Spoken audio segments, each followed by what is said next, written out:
The graph of the function y is equal to 2 to the power of x squared minus 4x plus 3 can be obtained from the graph of y is equal to 2x squared by one of these operations. Okay.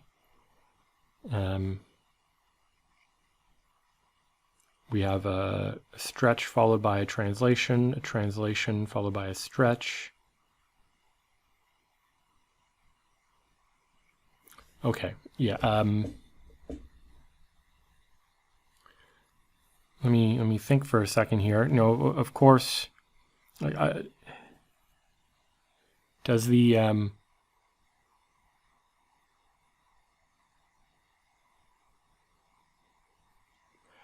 so let's think about the thing inside the exponent only. If you have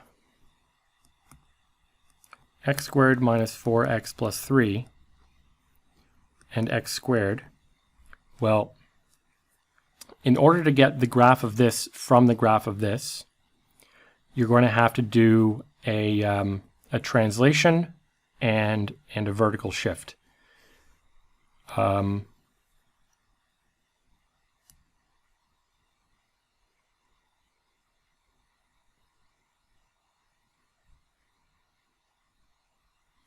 And I suppose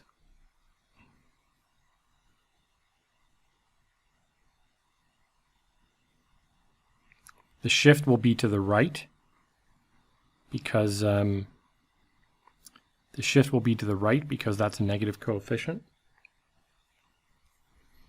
And then will we shift up or down? I guess down, right?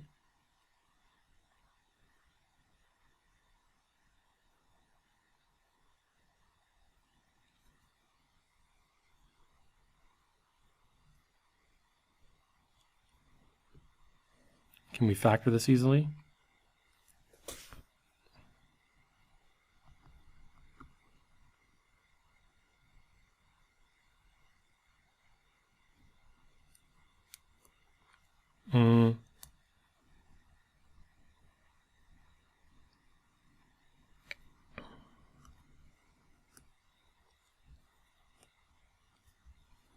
So the original parabola, of course, looks something like this. The other one, when x is equal to 0, we're at positive 3. It's decreasing at this point. And so, so yeah, I guess I don't know if the shift will be up or down. It could look like that, or, you know, I don't think it might not touch 0 actually.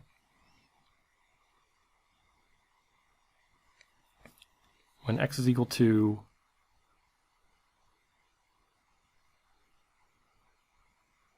1, it's equal to 0.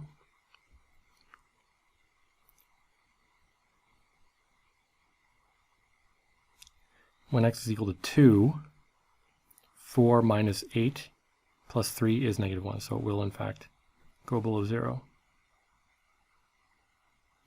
Okay, so in order to get that from that, we have to take the original parabola and shift it to the right and down.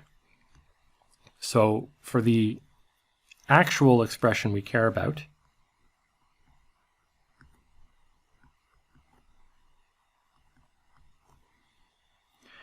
the thing to understand here is that by shifting this left and right, this whole expression also gets shifted left and right. But by shifting this up and down, after you exponentiate, that corresponds to stretching in certain directions. So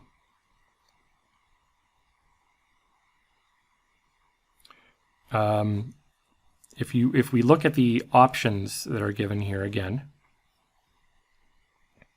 a stretch parallel to the y-axis followed by a translation parallel to the y-axis, that's certainly wrong.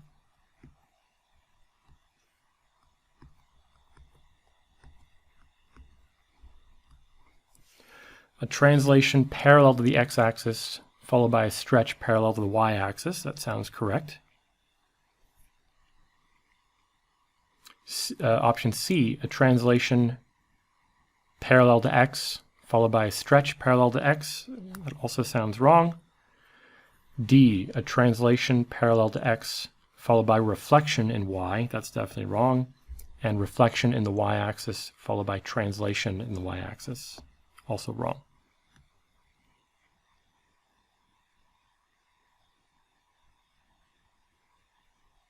Yeah, I'm pretty confident in this one. I mean, in fact, if I had looked at the options in more detail before starting this, a lot of them could have been ruled out very quickly.